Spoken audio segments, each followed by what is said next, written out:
This Mandela effect will focus on commercial jet aircraft and the F-16. The jet engines are different in this reality. The jet engines for the commercial aircraft are way too far forward like these images. The engines should be under the wing and in the center more like these images.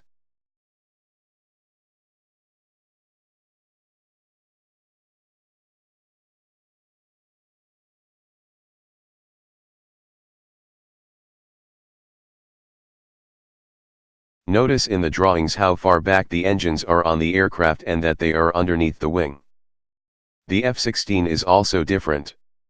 There now appears to be an extra piece that separates the vertical aileron from the rest of the jet like this image. There shouldn't be anything underneath the vertical aileron of the F-16 like this. Special thanks to Scott Harrison for this.